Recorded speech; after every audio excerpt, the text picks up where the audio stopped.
제25편. 여호와여, 나의 영혼이 주를 우러러보나이다. 나의 하나님이여, 내가 주께 의지하였사오니 나를 부끄럽지 않게 하시고 나의 원수들이 나를 이겨 개가를 부르지 못하게 하소서.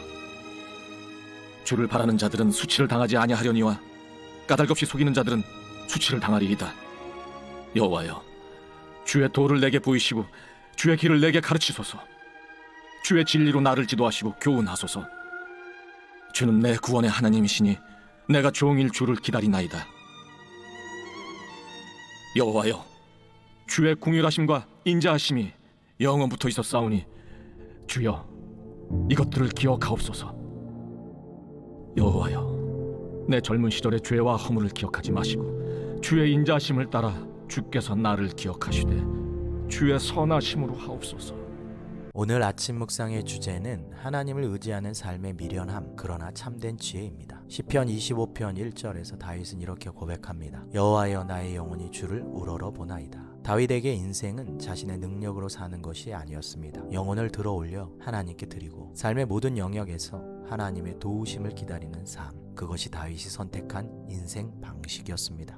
세상은 이런 삶을 전혀 이해하지 못합니다. 그 시대 사람들, 특별히 다윗의 원수들은 현실을 모르는 이상주의자라고 비웃었습니다. 하지만 다윗은 2절에서 분명하게 고백합니다. 나의 하나님이여, 내가 주께 의지하여 싸우니 나를 부끄럽지 않게 하시고 나의 원수들이 나를 이기지 못하게 하소서. 세상은 꾀와 술수로 무장했지만 다윗은 하나님을 향한 믿음으로 무장했습니다. 시편 25편 3절에서 다윗은 하나님을 바라는 자들은 수치를 당하지 않을 것이라고 확신합니다. 이는 단순히 창피를 당하지 않는 정도가 아닙니다. 성경이 말하는 수치는 하나님 없이 살다가 결국 실패하고 무너지는 인생의 최종적 결말을 의미합니다. 반면 하나님을 의지하는 자들은 아무리 지금 손해보는 것 같아도 결국 하나님께서 높여주시고 승리하게 하십니다. 이 원리는 오늘날 그리스도인들의 삶에서도 그대로 적용됩니다. 세상은 정결과 절제를 구시대적 가치라고 비웃습니다. 지금 이 순간을 즐기라는 문화가 모든 미디어를 지배하고 있습니다. 그러나 성경은 정결하고 금욕적인 삶이 손해가 아니라고 말합니다. 웨인 그루뎀은 성화에 대하여 이렇게 말했습니다. 점점 더 하나님을 닮아가며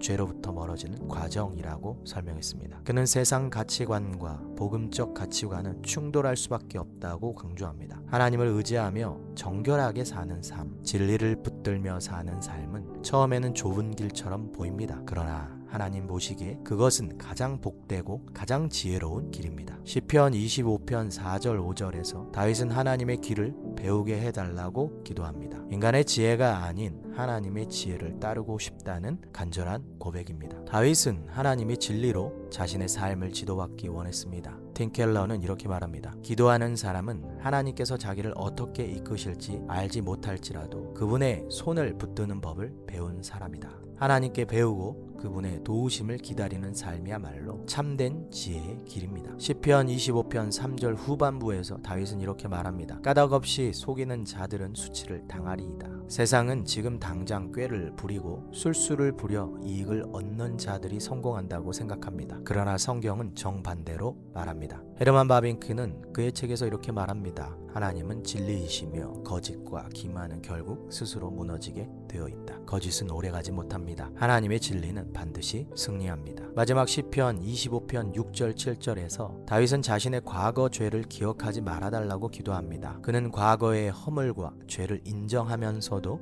하나님의 인자하심과 긍휼하심을 더욱 신뢰합니다. C.S. 루이스는 순전한 기독교에서 이렇게 말합니다. 회개는 부끄러움이 아니라 영혼의 정화이며 하나님과의 친밀함으로 가는 관문이다. 하나님 앞에 회개하는 자, 과거를 내려놓고 하나님의 은혜를 구하는 자는 새롭게 변화된 삶을 누릴 수 있습니다. 오늘 하루 우리는 세상 사람들의 눈에는 미련하고 어리석어 보일지라도 하나님을 의지하며 사는 삶이야말로 진정 지혜롭고 승리하는 삶이라는 것을 기억하며 나아가는 우리 모두 되기를 주님의 이름으로 소망합니다.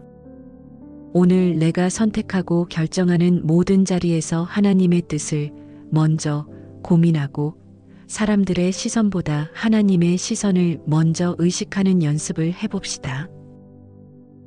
인기 있고 힘센 인물로 만들어줄 것 같은 요소들보다 주의 길 또는 주의 진리 곧 거룩한 말씀을 좇아 살고 싶습니다. 그렇게 살고자 하는 소망과 성실함을 허락해 주십시오.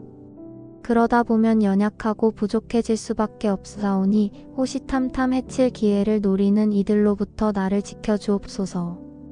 예수님의 이름으로 기도합니다. 아멘.